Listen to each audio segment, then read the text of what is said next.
আসসালামু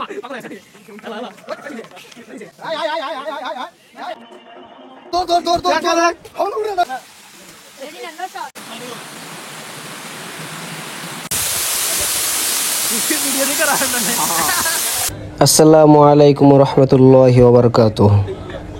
আশা করি আল্লাহর অশেষ রহমতে আপনারা সবাই ভালো আছেন। বর্তমানে ভ্রমণ ভালোবাসে না এমন মানুষ পাওয়া খুবই দুষ্কর। তবে ভ্রমণের জন্য পর্যাপ্ত সময়, টাকা এবং ভ্রমণের স্থান সম্পর্কে সঠিক তথ্য হাতে না থাকায় আমাদের ভ্রমণ ইচ্ছাটা অনেকাংশেই ব্যাহত হয়ে থাকে। আমরা আমাদের যাত্রা শুরু করে দিয়েছি। আমরা ঢাকার সায়দাবাদ থেকে সেন্ট মার্টিন পরিবহনের একটি এসি বাসের টিকিট কেটেছি, যার মূল্য পড়েছে 650 টাকা। আপনারা চাইলে এখানে এসে হানিফ, শ্যামলী, এনা, ইউনিক পরিবহন ছাড়াও অনেক পরিবহনের বাস পেয়ে যাবেন এখানে, যেগুলোর মূল্য একেবারে নির্ধারণ করা নেই। আপনারা চাইলে এসি, নন এসি যে কোনো বাস দাম দর করে 400 থেকে 700-র ভিতরে পেয়ে যাবেন। কিন্তু যারা একটু কমের ভিতরে যেতে চান তারা নন এসি বাস, সিডিএম গাড়িগুলো খুঁজবেন, কারণ সিডিএম গাড়িগুলোর ভাড়া পড়বে পার প্রতিজন 300 টাকা। আপনারা ভিডিওর থাম্বনেল দেখে ভাবছেন হয়তোবা স্লিপার কোচের কথা বলা হচ্ছে না কেন এখানে। ভিডিও ধৈর্য সহকারে দেখুন, স্লিপার কোচের কথাও বলা হবে ভিডিওর একেবারে শেষে। সো ভিউয়ার্স, আমরা রুমে চলে আসলাম। এই দেখতে পাচ্ছেন আমাদের রুম। তো মোটামুটি আমাদের জন্য পারফেক্ট, কারণ 2টা বেড, এক এক বেডে 3 জন করে থাকলে আমাদের হয়ে যাচ্ছে। এই দেখতে পাচ্ছেন বেডগুলো মোটামুটি ভালোই, খারাপ না। আবার একটি এসিও আছে। রুমটির ভাড়া পড়েছে 2500 টাকা। আর হোটেলটির নাম হচ্ছে বন্ধু 99। টিভিও আছে। সো বন্ধুরা, প্রথমে বেরিয়ে পড়লাম চন্দ্রনাথ পাহাড়ের উদ্দেশ্যে। ভিডিওটি দেখতে থাকুন না টেনে। আজকে আপনাদের বলে দেব আমাদের কোথায় কত টাকা খরচ হয়েছে সেগুলো ডিটেলসে। আমরা সিএনজি থেকে নেমে পাহাড়ের রাস্তা ধরে হাঁটতে শুরু করেছি। আমাদের সিএনজি ভাড়া নিয়েছে জনপ্রতি 20 টাকা করে, সীতাকুণ্ড বাজার থেকে এ অবধি। আনুমানিক 20 মিনিট যাত্রা শেষে চলে আসলাম চন্দ্রনাথ পাহাড়। আর ও যে দূরে দেখতে পাচ্ছেন মেঘে ঢাকা পড়া পাহাড়টি, ওইটাই হচ্ছে চন্দ্রনাথ পাহাড়। আমরা আজ ওই পাহাড়ের চূড়াতেই উঠে দেখাবো আপনাদের ইনশাআল্লাহ। সীতাকুণ্ড ভ্রমণে প্রথমে আপনাদের একটা বিষয় মাথায় রাখতে হবে। আপনাদের লোক সংখ্যা 5 থেকে 10 জন অথবা 15 জন যেন হয়। যেহেতু এখানে ভ্রমণের প্রধান মাধ্যম হচ্ছে সিএনজি, তাই এই বিষয়টি আপনাদের মাথায় রাখতে হবে। তারপর ডাবল বেডের একটি হোটেলেও 5 জন সুন্দরভাবে ঘুমাতে পারবেন। তো এই ক্ষেত্রে 15 জন হলে 3টি রুম লাগছে আপনাদের। আরেকটি বিষয় মনে রাখবেন, যদি এখানে বৃষ্টির ছোঁয়া দেখতে পান অবশ্যই এখান থেকে লাঠি কিনে নেবেন। লাঠির মূল্য রাখবে 40 টাকা করে মোটাগুলো, এবং একটু পাতলা যেগুলো 30 টাকা করে রাখবে। এই লাঠিগুলো যদি না ভাঙেন তাহলে এগুলো নিচে নেমে আবার ব্যাক করতে পারবেন। ব্যাক করার পর অর্ধেক টাকা রিটার্ন পেয়ে যাবেন। আমার পরামর্শ হচ্ছে আপনারা পাহাড়ে একটু ভোরে ওঠার চেষ্টা করবেন। যেমন 6টা-7টার দিকে আসলে আপনার এখানে প্রতিটি ধাপে ধাপে অনেক মেঘ দেখতে পাবেন।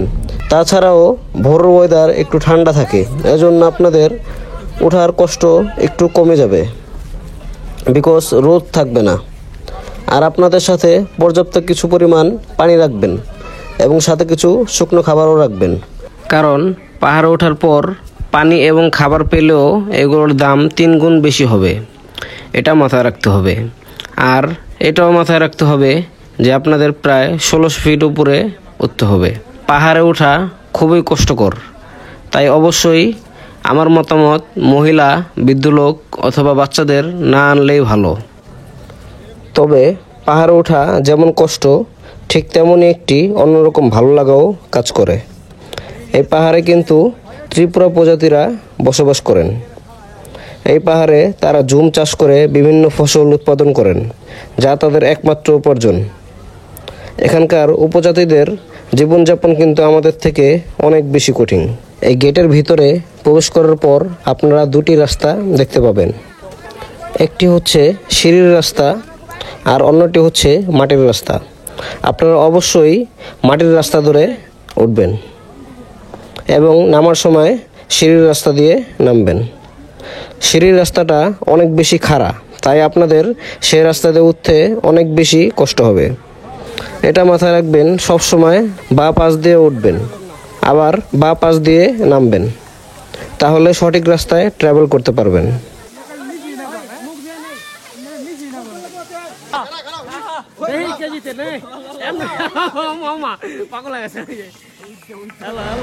পাহাড়ের কিছু দূর ওঠার পরে এখানে আমরা একটু রেস্ট নিয়ে আবার উঠতে শুরু করি।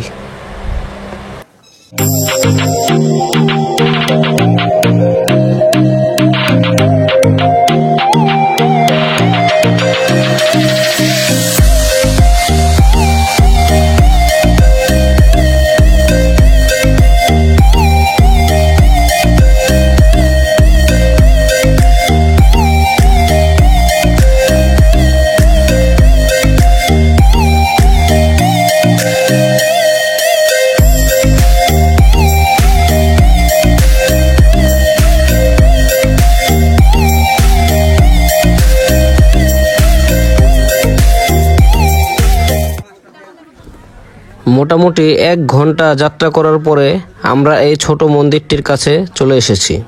এখানে আসতে হয়তো আপনাদের অনেক পরিশ্রম হবে, কিন্তু এখানে আসার পর যখন আপনি চারিপাশে তাকাবেন তখন আপনি সত্যিই মুগ্ধ হয়ে যাবেন। ভিউয়ার্স, এই পথ দিয়ে যখন আপনি আরও উপর উঠবেন তখন এখানকার প্রাকৃতিক সৌন্দর্য ও মনোরম বাতাস আপনার মনকে শীতল করে দিবে। পাহাড়ে ওঠার কষ্টকে ভুলে আপনি মুহূর্তেই চাঙ্গা হয়ে যাবেন। মহান আল্লাহর সৃষ্টি কতটা সুন্দর, এখানে আসলে আপনি কিছুটা অনুভব করতে পারবেন। ভিউয়ার্স, আরও কিছু দূর যখন এগোবেন এখানে দেখতে পাবেন অসংখ্য বানর।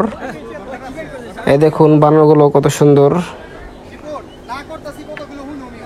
এখানে কিছু বানর খেলা দেখাচ্ছে, দেখুন।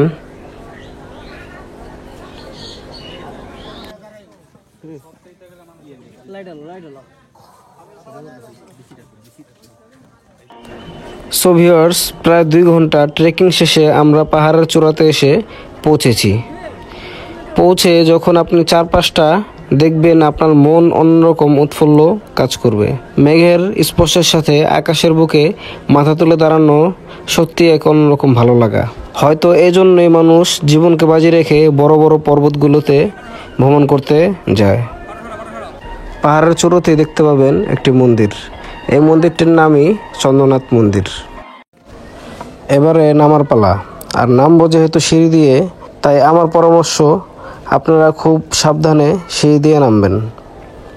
একবার পা পিছলে গেলে একেবারে সোজা নিচে চলে যাবেন, এজন্য খুবই সাবধানে নামবেন। আর নামতে আমাদের সময় লেগেছে আনুমানিক 40 থেকে 50 মিনিটের মতো। মাঝখানে পাহাড়ি লেবুর দোকানে একটু বিরতি নিয়েছিলাম, তো সব মিলিয়ে 50 মিনিটের মতো সময় লেগেছে।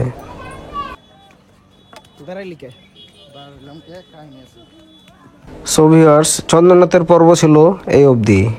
এখন আমরা সোজা চলে যাব গুলিয়াখালী সি বিচের দিকে। চন্দ্রনাথ পাহাড় থেকে নেমে 300 টাকায় একটি সিএনজি রিজার্ভ করে আমরা চলে যাচ্ছি গুলিয়াখালী সি বিচের দিকে। আর এখান থেকে গুলিয়াখালী সি বিচ যেতে সময় লাগবে প্রায় 20 থেকে 25 মিনিটের মতো।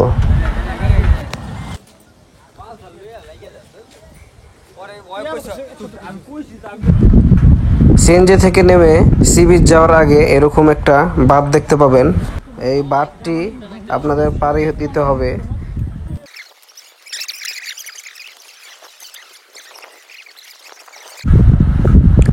সো ভিউয়ার্স, এখানে বাঁধটা পাড়ি দেওয়ার পরে অনেকগুলো নৌকা দেখতে পাবেন। যদি আপনারা পুরোপুরি বর্ষার মৌসুমে আসেন তাহলে এখানে এই নৌকাগুলো দিয়ে ঘুরতে পারবেন। নৌকাগুলো দিয়ে গুলিয়াখালী সি বিচ যে বলে, এই খাল দিয়ে দেখতে পাচ্ছেন, এই খাল দিয়ে আপনারা নৌকা দিয়ে ঘুরতে পারবেন। সামনে হচ্ছে সমুদ্র সৈকত। আমরা সমুদ্র সৈকতের পাড়ে গিয়ে আপনাদের সমুদ্র সৈকত এবং বিচটা দেখাই।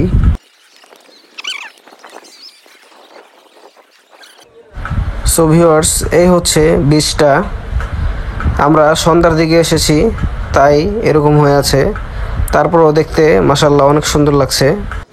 যদি আপনারা গুলিয়াখালী বিচের আসল সৌন্দর্য দেখতে চান তাহলে একটু সকাল দিকে আসার চেষ্টা করবেন, তাহলে দেখতে পাবেন জোয়ারের পানিতে এই গর্তগুলো সব ভরে আছে আর বীজটা দেখতেও অনেক সুন্দর লাগছে। আমরা এখন যাচ্ছি সমুদ্র সৈকতের দিকে।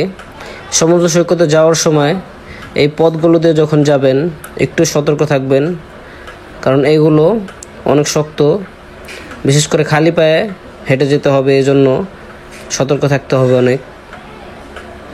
চলুন যাই সামনের দিকে।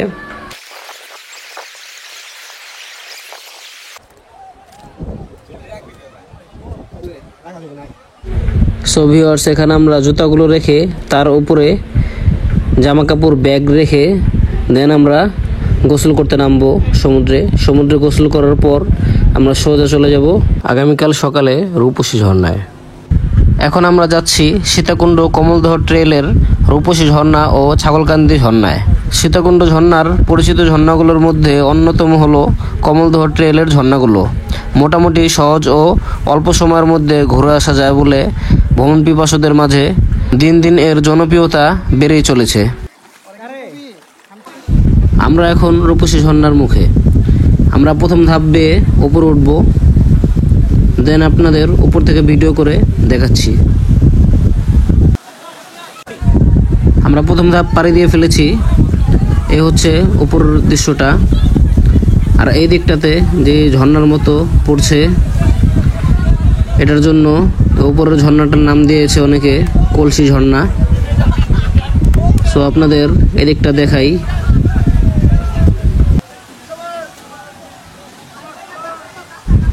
দেখতে পাচ্ছেন এদিক দিয়েও অনেকে নামছে, বাট এদিক দিয়ে মাটির রাস্তা, বর্ষাকাল পিছলে হওয়ার কারণে এই পাথর দিয়ে এখান দিয়েই ওঠানামা সুবিধা মনে করি আমি।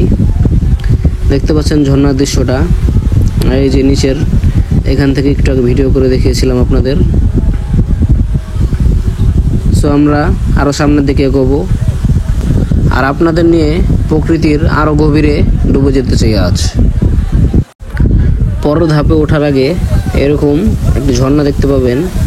এই জায়গাটা প্রচুর রিস্ক, এখানে না জেনে এর আগেও অনেকে লাফ দিয়ে মৃত্যুর শিকার হয়েছে। তো সকলেই সাবধানে এই জায়গাটা পাড়ি দিবেন। দীর্ঘ সময় ট্রেকিং শেষে চলে আসলাম আমরা ছাগলকান্দি ঝর্ণার মাঝে। ঝর্ণায় আমরা কিছু সময় গোসল করে নিচ্ছি। কমলদহ ট্রেলের রাস্তাগুলো দিয়ে যখন আপনি হাঁটবেন, গ্যারান্টি দিলাম 100% এর ভালোবাসায় মুগ্ধ হয়ে যাবেন। এত সুন্দর রাস্তা বলে বোঝানো পসিবল না, যারা না এসেছেন এর অনুভূতি কখনোই বুঝতে পারবেন না।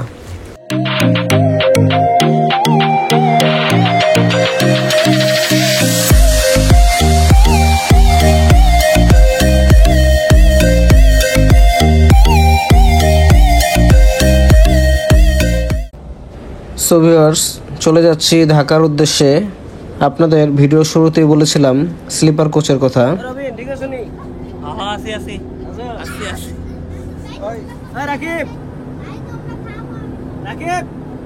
স্লিপার কোচ নিয়ে নিলাম মাত্র 500 টাকার বিনিময়ে। এটা একমাত্র যাওয়ার সময় পসিবল, বিকজ আসার সময় এই বাসগুলোর ভাড়াই নেবে আপনার থেকে 1500-1600 টাকা, কিন্তু সেই একই বাস যাওয়ার সময় অনেক বাস খালি যায়। এখান দিয়ে আপনি সীতাকুণ্ড চৌরাস্তায় দাঁড়ালে অনেক স্লিপার কোচ দেখতে পাবেন এরকম খালি যাচ্ছে। আপনারা যখন বলবেন যে আমরা 2 জন 4 জন 5 জন আসি, 500 টাকা করে রাখতে পারবেন কিনা, তখন দেখবেন ঠিকই নিয়ে নিয়েছে আপনাদের।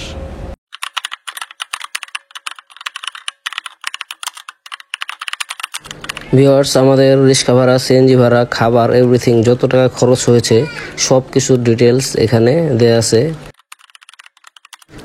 কোথায় কত টাকা খরচ হলো এখান থেকে দেখে নিতে পারেন। সো ভিউয়ার্স, এই ছিল আজকের ভিডিও। সকলেই ভালো থাকবেন, সুস্থ থাকবেন। আল্লাহ হাফেজ।